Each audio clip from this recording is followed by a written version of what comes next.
El aroma a lavanda y a tierra húmeda siempre será para mí el perfume del hogar, el verdadero. No el del piso en la ciudad, con sus ruidos y su prisa, sino el de la casona de los Olivos, el lugar donde crecieron mis abuelos, mis padres, y donde vi a mi propio hijo Marcos dar sus primeros pasos. Si estáis escuchando esto, me encantaría que me contarais desde qué ciudad me acompañáis en este viaje al corazón de mis recuerdos, a ese lugar que lo fue todo para mí. Un lugar que, sin yo saberlo, estaba a punto de convertirse en el epicentro de la peor tormenta de mi vida. Aquella mañana de martes, el sol se filtraba por las viejas contraventanas de madera, dibujando franjas de luz sobre el suelo de baldosas que mis propias manos habían fregado tantas veces. Estaba sola, como casi siempre desde que Ricardo, mi marido, nos dejó hace 5 años. Pero no me sentía sola. Las paredes de la casona susurraban historias, y cada mueble, cada fotografía en blanco y negro, era un ancla que me mantenía conectada a él, a nuestra vida juntos. Era un santuario de paz, un legado que no se medía en hectáreas ni en euros, sino en latidos. El cartero llegó más tarde de lo habitual. Su moto rompió el silencio del campo y me trajo una única carta. No era una factura ni publicidad, sino un sobre grueso, de aspecto oficial, con el sello del registro de la propiedad. Sentí una extraña punzada de inquietud, una sombra helada en pleno día de verano. Mis manos temblaron ligeramente al abrirlo. Las palabras eran un laberinto de jerga legal, pero 2 frases destacaron con la claridad de un relámpago en una noche oscura: transacción completada, y cambio de titularidad. Al principio, no lo entendí, mi cerebro se negaba a procesar la información. ¿Una venta? Imposible. La casona era innegociable, era el alma de nuestra familia. Ricardo siempre lo dijo: Elena, pase lo que pase, esto es para Marcos, y para los hijos de Marcos. Es nuestra raíz. Pensé que era un error, un fallo burocrático de esos que ocurren a veces. Una confusión de nombres, un número de parcela equivocado. Sí, eso debía ser. Pero una pequeña voz en mi interior, una voz fría y afilada, me susurraba que algo iba terriblemente mal. Marcos. Tenía que llamar a Marcos. Él sabría qué hacer, él me tranquilizaría con su lógica y su calma. Marqué su número con dedos torpes. El teléfono sonó 1, 2, 3 veces. Cuando finalmente contestó, su hola mamá, sonó forzado, distante. Le expliqué lo de la carta, intentando que mi voz no se quebrara, tratando de sonar como si solo estuviera consultando una anécdota sin importancia. Pero el silencio que se hizo al otro lado de la línea fue más elocuente que cualquier palabra. Fue un silencio denso, pesado, cargado de todo lo que no se atrevía a decir. Pude oír su respiración entrecortada, casi como si estuviera conteniendo el aliento. Marcos, ¿estás ahí? Es un error, ¿verdad? Insistí, y en mi propia pregunta ya se colaba la súplica. Mamá, comenzó, y su voz era un hilo fino a punto de romperse. Mamá, tenemos que hablar. Pero no por teléfono, voy para allá. No, no iba a venir. Yo necesitaba respuestas ahora. Algo en su tono me lo confirmó. Él lo sabía y no me lo había dicho. Se me heló la sangre. El receptor del teléfono se sentía como un bloque de hielo en mi mano. ¿Sofía está contigo?, pregunté de repente, sin saber muy bien por qué. Otro segundo de silencio. Sí, mamá, está aquí. Y entonces lo supe. No sabía cómo ni por qué. Pero supe que mi nuera, Sofía, estaba en el centro de todo aquello. La imagen de su sonrisa, siempre un poco forzada, siempre un poco calculadora, apareció en mi mente. ¿Cuánto tiempo llevaban ocultándome algo así? Colgué el teléfono sin despedirme. La quietud de la casona de repente me pareció asfixiante. Las paredes que antes me susurraban consuelo, ahora parecían juzgarme en silencio. Miré el retrato de Ricardo sobre la chimenea. Su sonrisa cálida, sus ojos llenos de vida. Sentí un nudo en la garganta tan doloroso que apenas podía respirar. Le había fallado. Había permitido que nuestro legado, su legado, se viera amenazado bajo mi propia guardia. La idea de un error administrativo se desvaneció como el humo, dejando tras de sí el hedor amargo de la traición. No podía esperar. La incertidumbre me estaba carcomiendo por dentro. Cogí las llaves del coche y salí de la casa sin mirar atrás. El viaje a la ciudad se me hizo eterno. Cada kilómetro era una tortura, mi mente un torbellino de preguntas sin respuesta. ¿Por qué? ¿Necesitaban dinero? ¿Por qué no me lo habían dicho? Podríamos haber encontrado una solución juntos, como siempre habíamos hecho. Somos una familia, o eso creía yo. Pero cuanto más pensaba en ello, más me daba cuenta de las pequeñas señales que había ignorado. Sofía nunca había amado la casona. Para ella, era solo la casa del pueblo. Un lugar viejo, lleno de polvo y de fantasmas del pasado. Siempre se quejaba de la falta de cobertura, del camino de tierra, de que estaba demasiado lejos de sus amigas y de las tiendas de lujo. Recuerdo sus comentarios sutiles, disfrazados de bromas, sobre lo que valdría todo esto, o el dineral que se podría sacar para invertir en algo más moderno. En su momento, no les di importancia. Ahora, esas palabras resonaban en mi cabeza como campanas de funeral. Y Marcos, mi hijo, la adoraba ciegamente. Desde que Sofía llegó a su vida, él había cambiado. Se había distanciado sutilmente, no de mí, sino de nuestras tradiciones, de lo que siempre habíamos sido. Ella era su presente y su futuro, y yo, con mis historias y mi casa vieja, representaba un pasado que a ella le estorbaba. ¿Hasta qué punto era él cómplice? ¿O era solo una víctima de su manipulación? La sola idea de que mi propio hijo me hubiera traicionado me partía el alma en dos. Llegué a su edificio, un bloque moderno de cristal y acero que siempre me había parecido frío e impersonal. Subí en el ascensor con el corazón en un puño, ensayando mentalmente lo que iba a decir. Quería estar serena, pedir una explicación lógica, no quería gritar ni acusar. Pero la rabia y el dolor eran una marea creciente que amenazaba con ahogarme. Cuando la puerta de su piso se abrió, los vi a los dos de pie en el recibidor, esperándome. La cara de Marcos era un poema de culpa y angustia, la de Sofía era una máscara de fría serenidad. «Mamá, por favor, siéntate, vamos a hablar con calma», dijo Marcos, acercándose para tomarme del brazo. Me aparté instintivamente. No podía soportar su contacto en ese momento. Fui directa al grano, sacando la carta arrugada de mi bolso y poniéndola sobre la mesa de centro de diseño. «Quiero una explicación, ahora mismo», dije, y mi voz sonó más firme de lo que me sentía por dentro. La mesa quedó en silencio, un silencio tenso, cargado de electricidad. Marcos bajó la mirada, incapaz de sostenerme los ojos. Fue Sofía quien rompió el silencio. Se cruzó de brazos, con una postura desafiante que me erizó la piel. «No hay mucho que explicar, Elena. Es exactamente lo que parece, la casona se ha vendido», lo dijo sin una pizca de remordimiento, sin un atisbo de pena. Su tono era tan práctico y desapasionado como si estuviera hablando del tiempo. Era la confesión que esperaba, pero la frialdad con la que la entregó me dejó sin aire. «¿Cómo has podido?», susurré, mirándola fijamente. Esa casa era la vida de Ricardo, era mi vida, era la herencia de tu marido, de tus futuros hijos. Esperaba que mis palabras le hicieran mella, que despertaran algo de decencia en ella. Esperaba una excusa, quizás lágrimas. Que me dijera que estaban ahogados por las deudas, que no tuvieron otra opción. Habría sido doloroso, pero lo habría entendido. Lo que no esperaba era la sonrisa que se dibujó en sus labios. Fue una sonrisa diminuta, casi imperceptible, pero cargada de un veneno que me heló hasta los huesos. «Herencia», repitió saboreando la palabra como si fuera un chiste privado. «Hablas de herencia, como si fuera algo sagrado, algo puro. A veces, las herencias están manchadas, Elena. A veces, el dinero viene con secretos que es mejor no desenterrar». Sus palabras eran un acertijo cruel, diseñado para herirme y confundirme. ¿De qué demonios estaba hablando? Marcos levantó la cabeza de golpe. «Sofía, por favor, no», empezó a decir, pero ella lo silenció con una mirada cortante. Toda la atención de la habitación estaba centrada en ella, en su figura tranquila y su expresión impasible. Se acercó un paso más a mí, y sus ojos oscuros se clavaron en los míos sin parpadear. En ellos no vi arrepentimiento, sino algo mucho más oscuro. Vi triunfo. «Vendí la casona porque era necesario», continuó, su voz ahora un susurro gélido que cortaba el aire. Había que cortar de raíz el pasado. Y todo lo que ese lugar representaba. Me quedé paralizada, intentando encontrarle sentido a su críptica declaración. El dinero, el patrimonio, todo parecía secundario. Esto era personal, esto era un ataque directo contra mí, contra la memoria de mi marido. Pero aún no entendía el porqué. «No tienes ningún derecho», logré decir, con la voz rota por la rabia y la incredulidad. «¿Cómo lo hiciste? Los papeles estaban a mi nombre y a nombre de Marcos».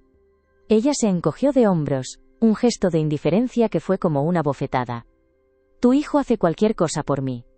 Un poder notarial es algo muy sencillo de conseguir cuando se tiene la confianza adecuada. O cuando se sabe presionar los botones correctos. Miré a Marcos, que ahora tenía el rostro pálido como la cera, y vi la verdad en su vergüenza. Él la había ayudado. Mi propio hijo me había traicionado. El mundo a mi alrededor pareció desmoronarse. El dolor fue tan agudo, tan físico, que tuve que apoyarme en el respaldo de un sofá para no caer. Había perdido la casa, sí, pero en ese instante me di cuenta de que había perdido mucho más. Había perdido la confianza en mi hijo, la imagen de mi familia unida. Y todo por ella. Por esa mujer que me miraba con una suficiencia insoportable. Lo que no sabía era que la verdad era un veneno que llevaba años gestándose en silencio, y que ella solo acababa de descorchar la botella. Reuní las fuerzas que me quedaban. Tenía que haber una razón, una que fuera más allá de la simple codicia. Dime por qué, exigí, mi voz temblando. No me iré de aquí hasta que me digas la verdadera razón por la que has destruido a esta familia.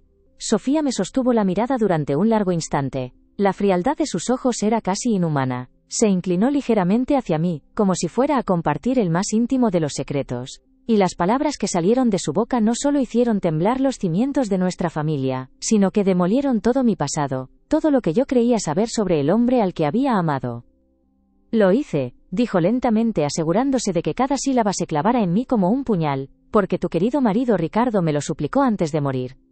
El aire se espesó, se volvió denso y casi irrespirable. Las palabras de Sofía quedaron suspendidas entre nosotros, un veneno que tardó unos segundos en hacer efecto. Mi primera reacción no fue de rabia ni de dolor, sino de una incredulidad tan profunda que se transformó en una risa. Fue una risa seca, amarga, el sonido de algo rompiéndose dentro de mí. Una risa que murió en mi garganta tan rápido como nació. Mientes, susurré, y la palabra sonó patética incluso para mis oídos. Eres una mentirosa. Miré a Marcos, buscando en su rostro una negación, una chispa de indignación que secundara la mía. Pero él solo mantenía la cabeza gacha, los hombros hundidos, como si el peso de la mentira de su mujer fuera demasiado para él.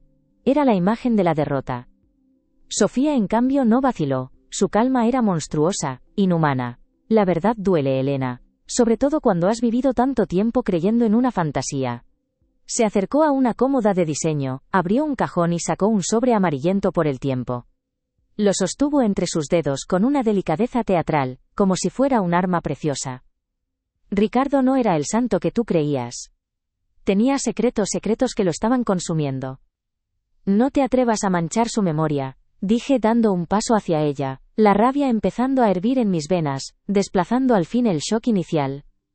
Tú no sabes nada de él, de nosotros. Ella me detuvo con una mirada. ¿Estás segura? ¿Segura de que te lo contaba todo? ¿O solo te contaba la parte de la historia que te mantenía feliz y tranquila en vuestro pequeño paraíso de campo? Cada palabra era un dardo certero. Marcos levantó la vista por primera vez, sus ojos enrojecidos suplicaban silencio. Sofía, por favor, te dije que así no, había otra manera. Ella lo ignoró por completo, su atención fija en mí. Extendió el sobre. No quiero que me creas a mí. Quiero que le creas a él.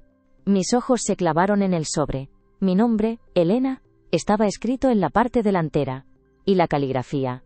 La caligrafía era, sin lugar a dudas, la de mi marido. Sentí que el suelo se abría bajo mis pies. ¿Cómo era posible? Una carta de Ricardo en manos de ella.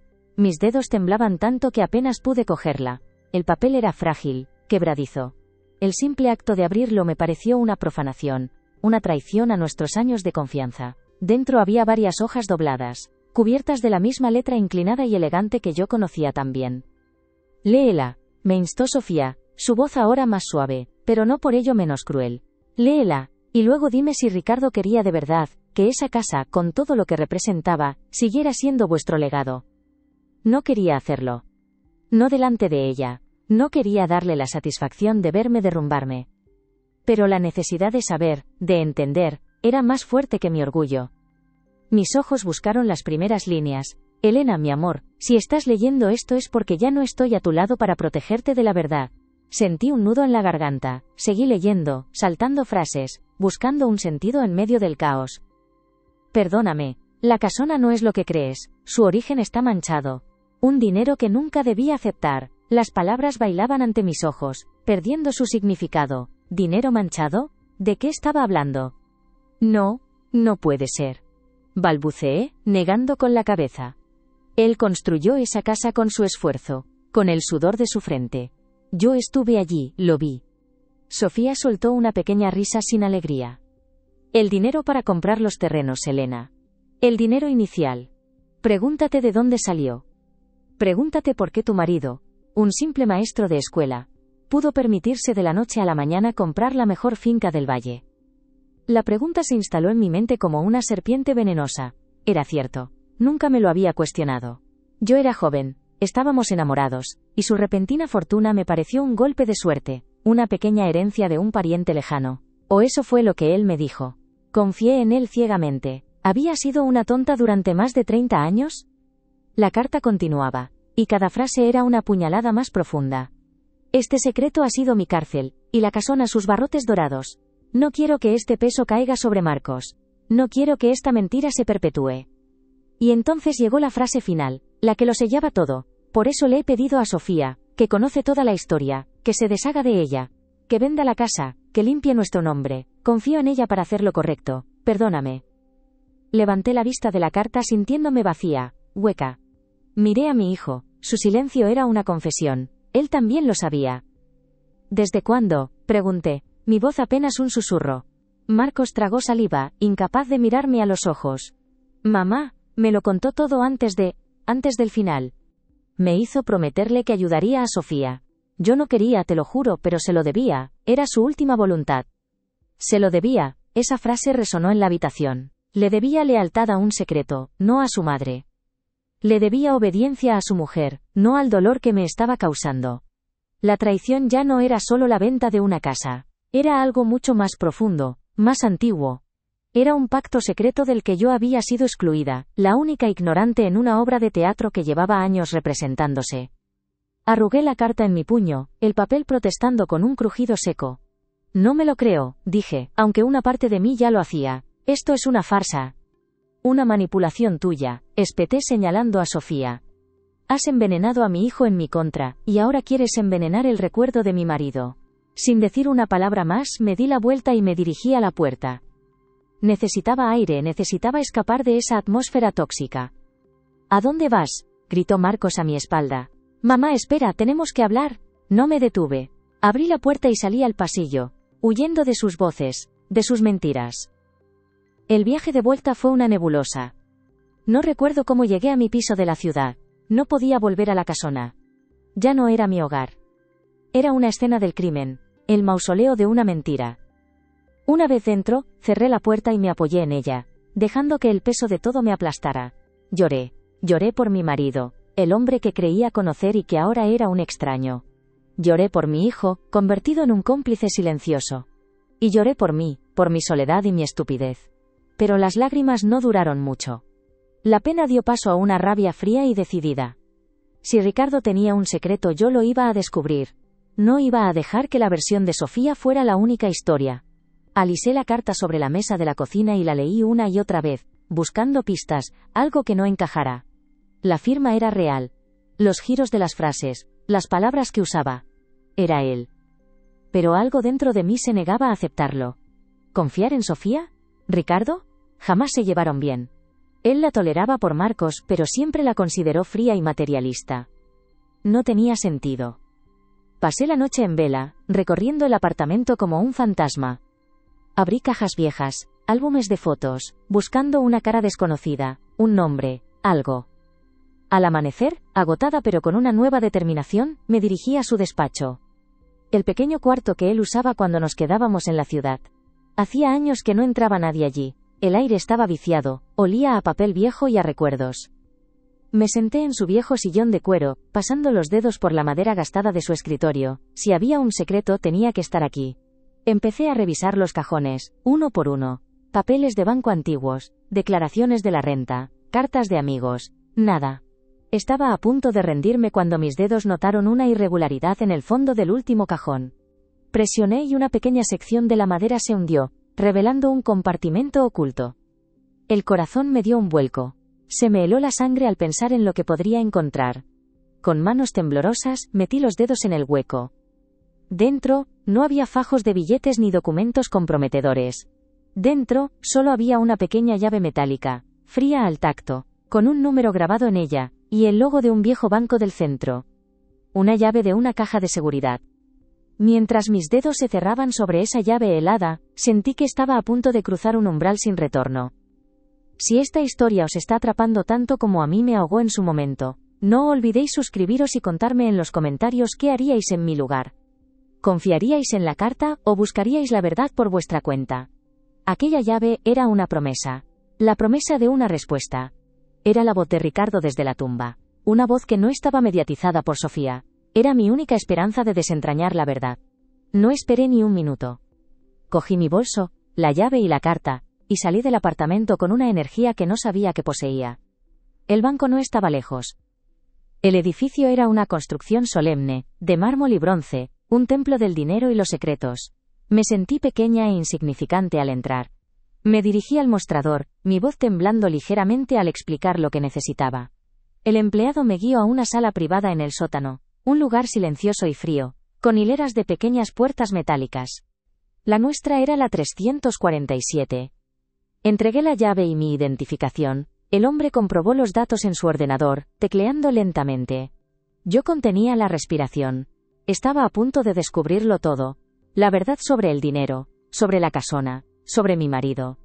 El empleado frunció el ceño, mirando la pantalla. Luego me miró a mí, con una expresión de confusión. «Disculpe señora, ¿está usted segura de que es esta la caja que busca?», preguntó con amabilidad profesional. «Sí, por supuesto», respondí, mi impaciencia creciendo. «¿Hay algún problema?». Él asintió lentamente, sus ojos evitando los míos. «Bueno, sí. Según nuestros registros, la titularidad de esta caja fue actualizada hace unos meses. Se incluyó a su hijo Marcos, como cotitular con plenos poderes». Sentí una punzada de frío en el estómago. «Marcos, de nuevo Marcos. ¿Y qué?», pregunté, aunque ya me temía la respuesta.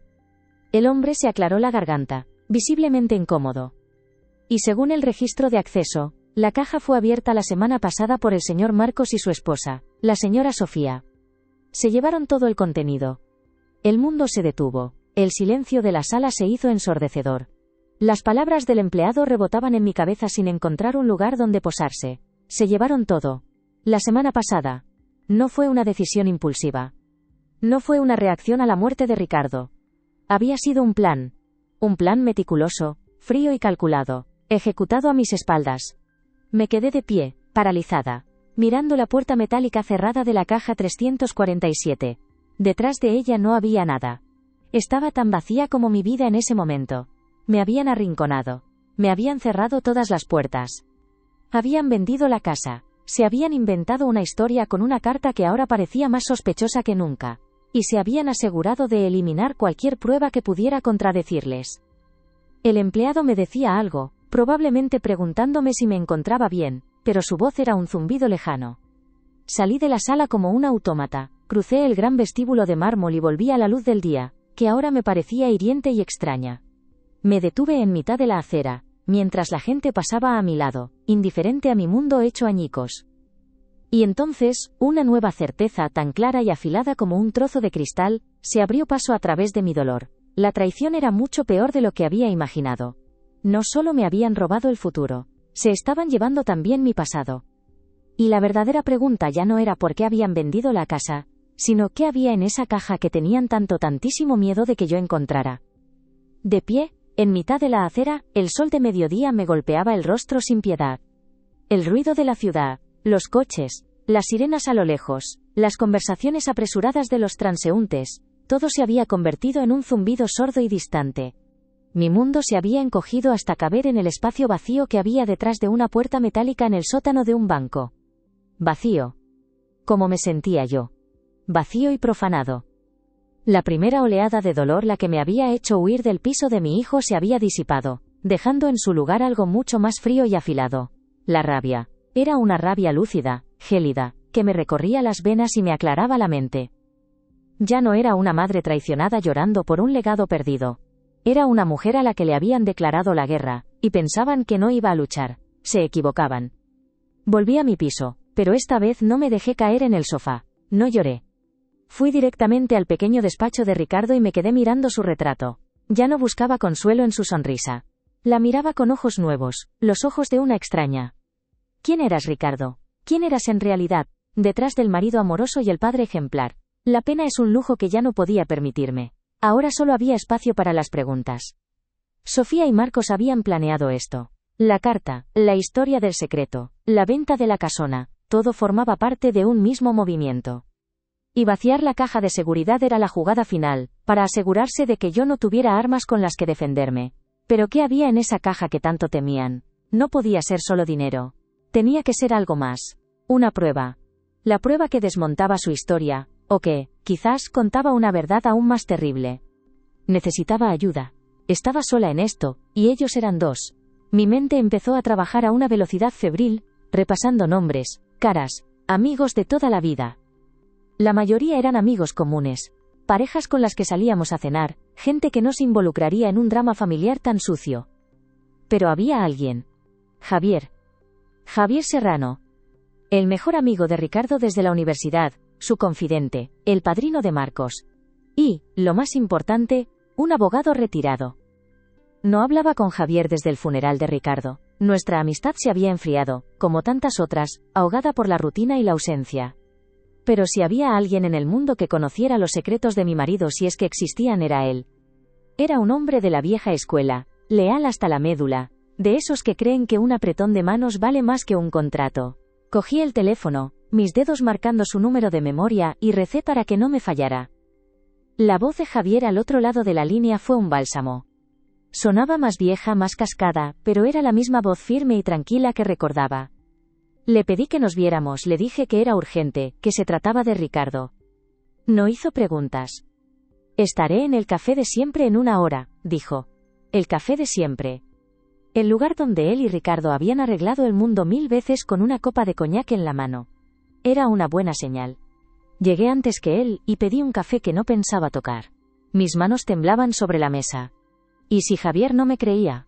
¿Y si pensaba que el dolor me había hecho perder la cabeza? Cuando entró por la puerta, sentí un alivio inmenso. Seguía siendo el mismo hombre alto y enjuto, con su traje impecable y sus ojos grises y penetrantes que parecían leerte el alma. Se sentó frente a mí y me miró en silencio, esperando. Le conté todo. La carta del registro, la venta, la confrontación con Marcos y Sofía. Le hablé con acento agudo de la carta supuestamente escrita por Ricardo, de sus crípticas referencias a un dinero manchado. Vi la incredulidad en sus ojos, pero me dejó hablar. Cuando llegué a la parte de la caja de seguridad vacía, su expresión cambió. La incredulidad dio paso a una seriedad sombría. Algo en esa parte de la historia le había llamado la atención. ¿Una caja de seguridad?, repitió en voz baja, más para sí mismo que para mí. Ricardo nunca te mencionó que tenía una, negué con la cabeza. Jamás. La encontré por pura casualidad. Javier se recostó en su silla, sus dedos tamborileando sobre la mesa. Ricardo y yo éramos como hermanos, Elena, pero había una parte de su vida, la de antes de conocerte, de la que nunca hablaba. Siempre pensé que eran fantasmas de juventud, nada importante. ¿Crees que la historia de Sofía pueda ser cierta?, pregunté, y el miedo a su respuesta me atenazó la garganta. Javier me miró fijamente, y por primera vez vi en sus ojos no solo la preocupación de un amigo, sino la agudeza de un abogado olfateando una mentira. No. No me creo la parte de la carta. Ricardo jamás habría confiado en Sofía para algo tan delicado. La detestaba. Confiaba en ti y en Marcos.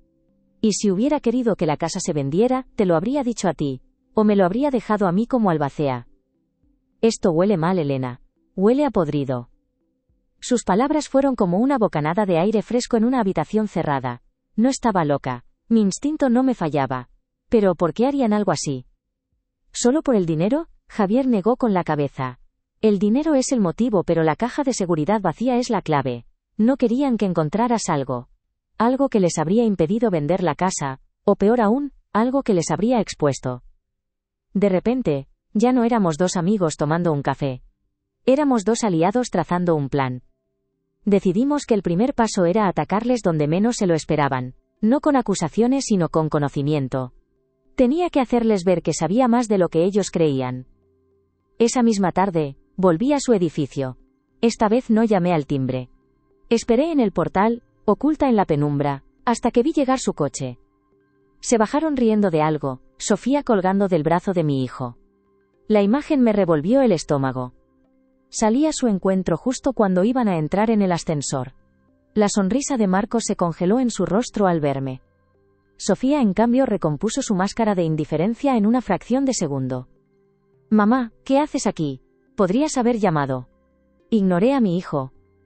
Mis ojos estaban clavados en ella. No he venido a hablar. He venido a avisar.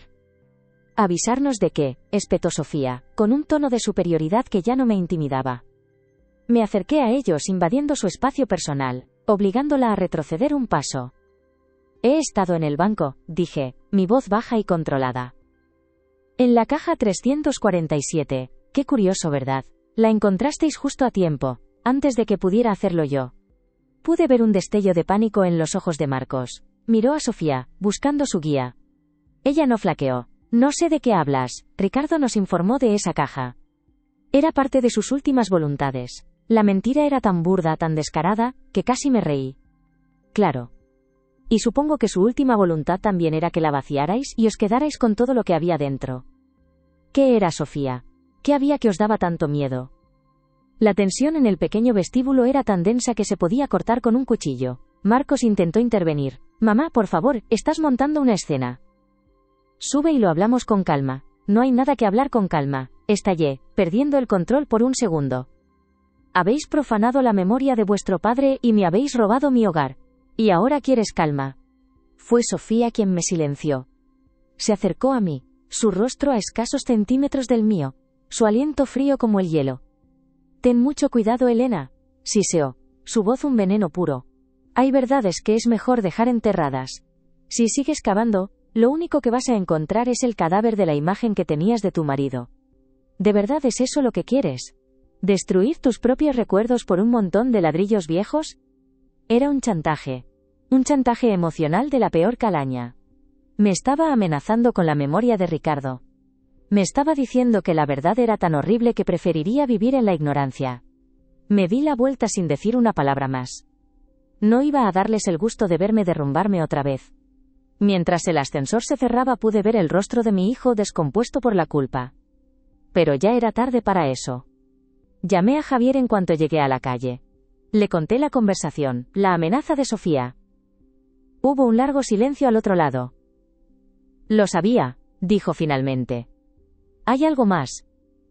Algo que va más allá del dinero. Elena, necesito que hagas memoria. Piensa en la época en que Ricardo compró los terrenos de la casona. Hubo algo extraño. Un viaje inesperado, llamadas a deshoras, un cambio en su comportamiento. Cerré los ojos, forzando a mi mente a viajar 30 años atrás. Recordaba la euforia, la alegría. Ricardo estaba pletórico. Había recibido una pequeña herencia, me dijo. Lo suficiente para el terreno. El resto lo construiríamos poco a poco. Pero ahora que Javier lo mencionaba, recordé algo. Un viaje. Ricardo se fue una semana a Galicia. Dijo que era para resolver los últimos flecos del papeleo de la herencia. ¿Volvió distinto? Sí, dije lentamente. Se fue una semana. Cuando volvió estaba raro, contento pero también preocupado, como si llevara una carga pesada. Pensé que eran los nervios del proyecto. Nunca le di importancia. Oí a Javier teclear algo en su ordenador. ¿Recuerdas algún nombre? El del pariente de la herencia, quizás. Intenté recordar, pero el nombre se me escapaba. Era algo común, un apellido gallego. Gálvez, dije de repente. Creo que era un tío segundo llamado Arturo Gálvez. El silencio al otro lado de la línea fue tan profundo que pensé que se había cortado la llamada. Javier, ¿estás ahí? Su voz cuando finalmente habló era tensa, casi irreconocible. Elena, necesito que me escuches con mucha atención. ¿Cuál es el apellido de soltera de Sofía? Se me heló la sangre. No podía ser. Era una coincidencia imposible. Es Gálvez. Susurré. El mundo se detuvo por segunda vez en pocos días. No era una coincidencia, era una conexión. Una conexión terrible y oscura que lo explicaba todo. El odio de Sofía, su obsesión con la casona, su conocimiento de un secreto familiar. No era la avaricia de una nuera. Era la venganza de una Gálvez. Dios mío, Javier, ¿qué significa esto? Significa que tenemos que averiguar quién era Arturo Gálvez y qué relación tenía exactamente con Ricardo. Y tenemos que hacerlo rápido. Durante los días siguientes viví pegada al teléfono. Javier movió todos sus hilos. Contactó con viejos colegas, tiró de favores, buceó en archivos que llevaban décadas cogiendo polvo. Y poco a poco, las piezas del puzzle empezaron a encajar. Arturo Gálvez no era un pariente lejano de Ricardo. Había sido su socio en un negocio de importación y exportación a principios de los 90, justo antes de que nos casáramos. Un negocio que se fue a la quiebra de forma repentina y fraudulenta. Arturo lo perdió todo y acabó en la ruina. Poco después, Ricardo apareció con el dinero para comprar los terrenos de la casona. No había habido herencia, el dinero había salido de esa quiebra. Pero había más. Arturo Gálvez tenía una hija. Una niña que lo vio perderlo todo, que vio a su familia desmoronarse. Una niña llamada Sofía. La historia era mucho peor de lo que había imaginado. Ricardo no solo había construido nuestro hogar sobre una mentira, sino sobre la desgracia de otra familia. De la familia de la mujer que, años más tarde y por un capricho del destino, se casaría con su único hijo. Con esa información en mi poder, supe lo que tenía que hacer. No podía esperar a que Javier encontrara más pruebas, tenía que enfrentarme a ella, sola. La llamé y le dije que nos viéramos en una cafetería del centro, un lugar neutral. Sorprendentemente, aceptó sin dudar.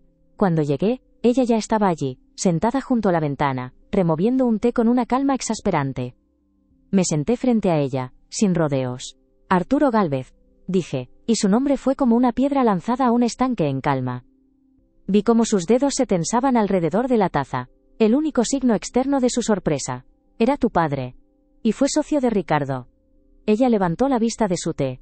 Y en sus ojos ya no había indiferencia, sino un odio puro y antiguo.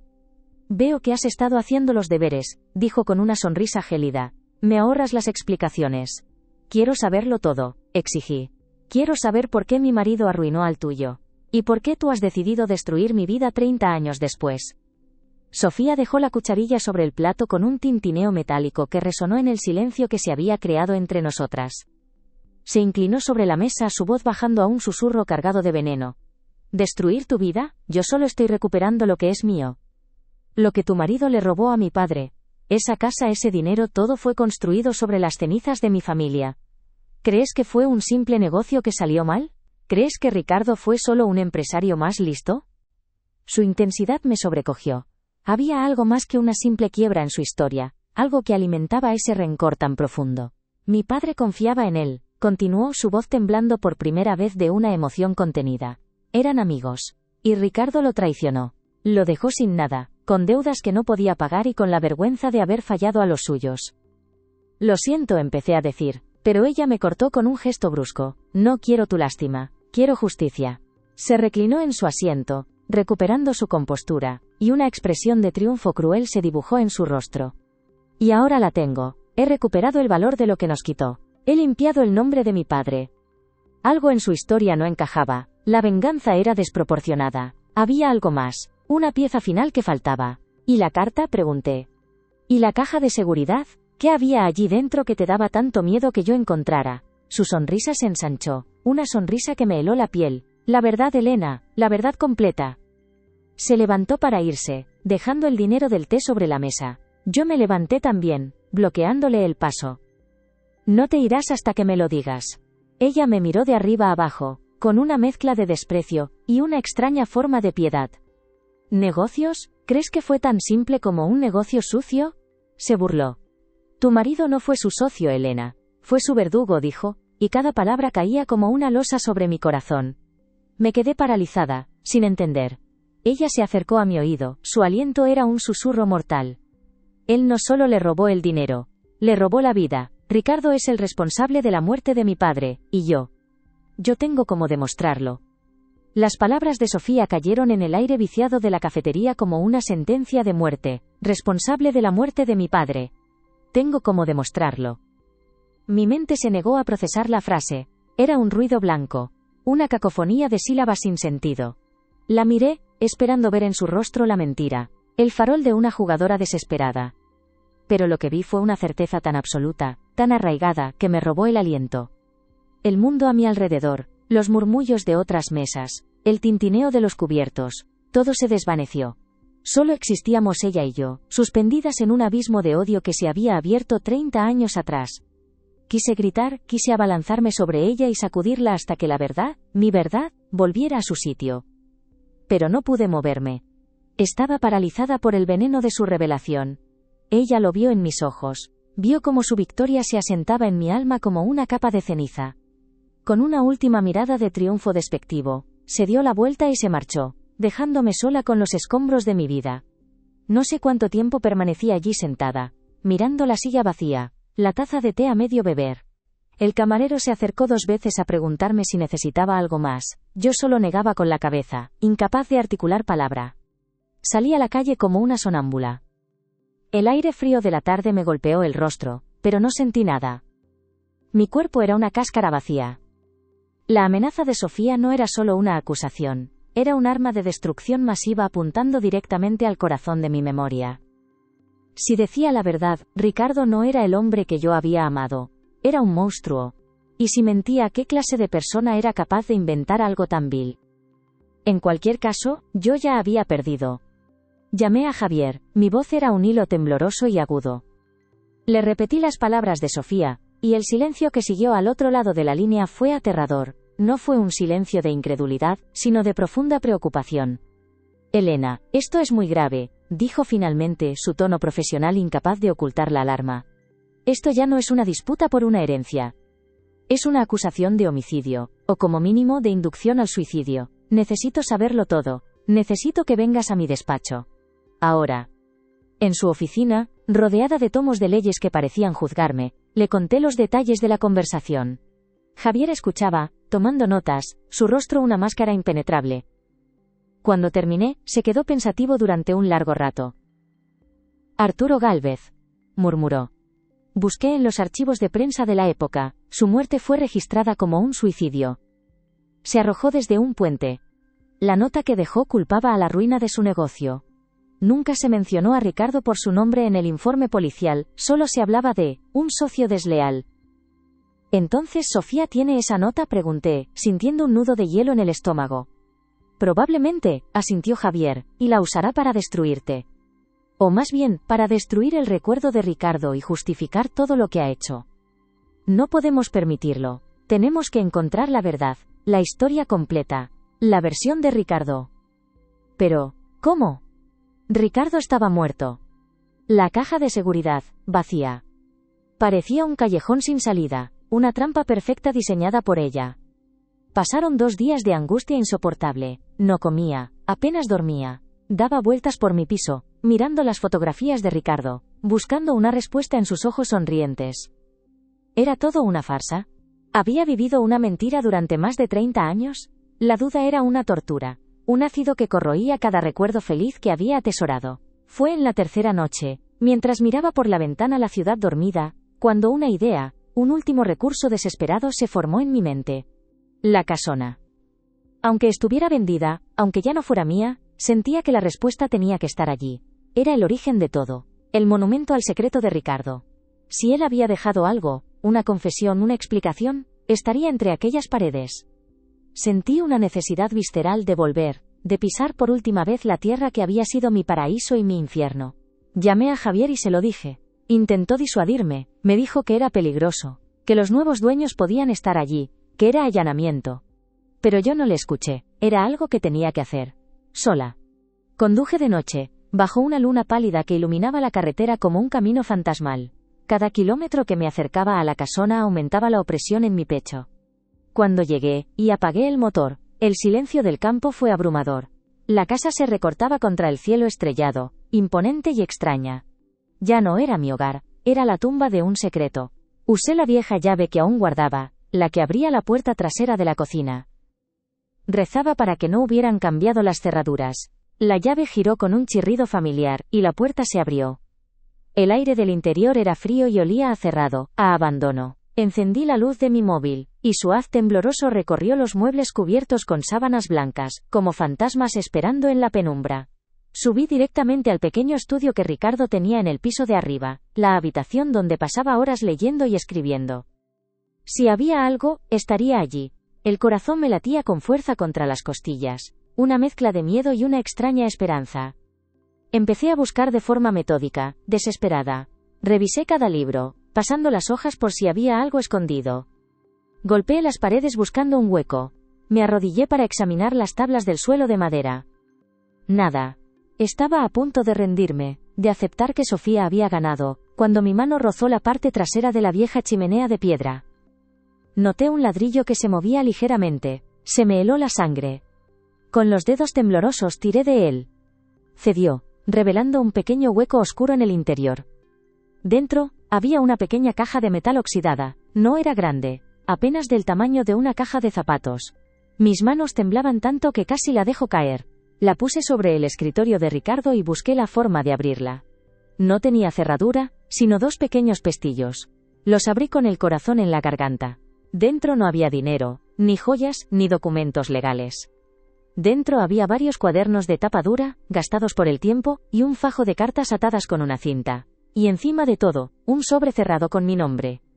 Elena, ponía. La caligrafía era la de Ricardo, pero esta vez, sentí que era real. No era la carta que me había enseñado Sofía. Era algo más. Abrí el sobre con un cuidado reverencial. La carta era corta. Elena, mi amor, empezaba. Si has encontrado esto, es porque la mentira sobre la que construí nuestro hogar finalmente se ha derrumbado. No me queda tiempo para explicártelo en persona. Pero la verdad está en estos diarios. Léelos. Entiende quién fui. Y, si puedes, perdóname. Te he amado más que a mi propia vida. Y ese ha sido mi único y verdadero legado. Tuyo siempre, Ricardo. Las lágrimas nublaron mis ojos mientras abría el primer diario. La fecha era de hacía más de 30 años, justo la época en que compró los terrenos. Empecé a leer, y la historia que se desplegó ante mí, era más compleja y trágica de lo que jamás hubiera podido imaginar. Ricardo y Arturo Gálvez no solo eran socios, eran como hermanos. Juntos habían montado el negocio, pero Arturo, desesperado por conseguir un éxito rápido, se había involucrado con gente peligrosa, aceptando transportar mercancía ilegal en sus contenedores. Ricardo lo descubrió demasiado tarde. Sus socios criminales amenazaron a Arturo, a su familia, a la pequeña Sofía, estaban atrapados. La quiebra fraudulenta no fue un robo de Ricardo a Arturo. Fue un plan desesperado de Ricardo para hundir el negocio y cortar lazos con esa gente, para salvar a Arturo de la cárcel o de algo peor. Ricardo se llevó el dinero que quedaba, el poco dinero limpio que pudo rescatar, para que Arturo pudiera desaparecer con su familia y empezar de nuevo. Pero algo salió terriblemente mal. Sabía que te encontraría aquí. La voz de Sofía, afilada como un cristal roto, me hizo dar un respingo. Se encontraba en el umbral de la puerta, su silueta recortada por la luz del pasillo. A su lado, pálido como un fantasma, estaba Marcos. Mi hijo. Marcos me ha contado vuestra conversación. Sabía que tu estúpido sentimentalismo te traería de vuelta a este mausoleo. Su mirada se posó en la caja, en los diarios abiertos sobre la mesa. Su rostro se contrajo en una mueca de furia. ¿Qué es eso?, siseó, avanzando hacia mí. Marcos intentó detenerla. Sofía, espera, déjala hablar. Ella lo apartó con un empujón. No, ya he escuchado suficientes mentiras. He venido a terminar esto de una vez por todas. Sacó un papel doblado y amarillento de su bolso. Esta es la prueba de la que te hablé con acento agudo, Elena. La carta que mi padre escribió antes de morir. La nota de suicidio donde culpa a tu maravilloso marido de su desgracia. Me la arrojó sobre la mesa. La leí por encima. Las palabras eran un torrente de desesperación y acusaciones. Culpaba a su socio de haberle robado, de haberle dejado sin nada, de haberle empujado al abismo. Era la verdad de un hombre roto, una verdad a medias. ¿Lo ves?, dijo Sofía, su voz temblando de un odio triunfante. Lo destruyó. Y ahora yo he destruido su legado. Es justicia poética. Te equivocas, dije, mi voz sorprendentemente firme. No conoces toda la historia. Le tendí el diario de Ricardo, abierto por la página donde describía el plan para salvar a Arturo. Léelo. Lee la verdad de mi marido. Sofía lo miró con desprecio, pero la curiosidad pudo más que ella. Cogió el diario y sus ojos empezaron a recorrer las líneas. Pude ver el cambio en su rostro. La incredulidad, la confusión, y finalmente el horror. El diario lo contaba todo. El plan era que Arturo cogiera el dinero y se marchara esa misma noche con su familia. Pero Arturo, en un ataque de pánico y orgullo herido, se negó. Discutieron. Arturo acusó a Ricardo de querer controlarlo todo, de humillarlo. En su desesperación, no vio la salvación, solo vio la ruina. Esa noche, en lugar de huir, se fue al puente. Ricardo no lo supo hasta la mañana siguiente. Había intentado salvar a su amigo, y en el proceso, lo había empujado a la muerte. No, no puede ser, susurró Sofía, dejando caer el diario. Es una mentira, lo escribió para exculparse. No es una mentira. dijo Marcos, su voz rota. Mamá tiene razón, en la caja de seguridad del banco, no solo había documentos, había cartas. Cartas entre mi padre y Arturo de las semanas previas. Cartas donde mi padre le suplicaba que entrara en razón, que aceptara su ayuda. Yo las leí. Por eso no podía soportar más esta mentira. El mundo de Sofía se derrumbó en ese instante. La fría y calculadora mujer de negocios desapareció, y en su lugar quedó una niña huérfana. La niña que había construido toda su vida sobre un pilar de odio y venganza que resultaba ser falso. Su padre no había sido una víctima inocente. Y Ricardo no había sido un villano. Habían sido dos amigos atrapados en una tragedia griega, víctimas de sus propias malas decisiones, y de un destino cruel. Sofía se cubrió el rostro con las manos y un sollozo desgarrador rompió el silencio de la noche. Era el sonido de 30 años de dolor saliendo a la superficie. Se dejó caer de rodillas, su cuerpo sacudido por el llanto. Marcos se arrodilló a su lado, abrazándola, llorando con ella. Y yo me quedé allí, de pie, en medio del estudio, con la verdad de mi marido en mis manos. Una verdad imperfecta, dolorosa, pero una verdad humana. No hubo ganadores ni perdedores esa noche, solo 3 personas rotas, unidas y separadas para siempre, por los fantasmas de 2 hombres que se habían querido como hermanos. Han pasado 6 meses desde aquella noche en la casona. La casa se vendió finalmente. El dinero, por un acuerdo mutuo y silencioso, se donó a una fundación para niños sin recursos. Ni Sofía ni yo podíamos tocar un solo céntimo de aquel capital manchado por la tragedia. Ella y Marcos siguen juntos. Están intentando reconstruir su relación sobre la frágil base de una verdad compartida. Es un camino largo y difícil. A veces hablamos. Nuestras conversaciones son breves, extrañas. Pero ya no hay odio en ellas. Solo una inmensa y compartida tristeza. Yo vendí mi piso de la ciudad, y me mudé a un pequeño apartamento junto al mar. Necesitaba el sonido de las olas para limpiar el silencio que había dejado la tormenta. A menudo pienso en Ricardo. Ya no lo veo como el santo que idealicé, ni como el monstruo que Sofía pintó. Lo veo como lo que fue. Un hombre bueno que tomó una decisión terrible por las razones correctas, y que vivió el resto de su vida pagando en silencio el precio de su secreto. He aprendido que las familias no se construyen sobre cimientos de piedra y ladrillo sino sobre historias. Y a veces, esas historias están incompletas, rotas, contadas desde el dolor o la vergüenza. La confianza no es creer ciegamente en la perfección de los que amamos, sino tener la valentía de aceptar su humanidad, con todas sus luces y sus sombras. La traición más profunda no siempre viene de una mentira, sino de una verdad que se calla, un secreto que se pudre en el corazón de una familia y envenena generaciones. El verdadero legado no es el dinero ni las propiedades, sino la capacidad de mirar a los ojos del pasado, por muy doloroso que sea, y encontrar el camino hacia el perdón. Si esta historia os ha tocado el corazón, si os ha hecho reflexionar sobre los secretos y las verdades de vuestras propias familias, me encantaría leer vuestros pensamientos en los comentarios. Vuestras historias también importan. Os invito a suscribiros al canal, para que juntos podamos seguir explorando las complejidades del alma humana en la próxima historia. Gracias por haberme acompañado hasta el final.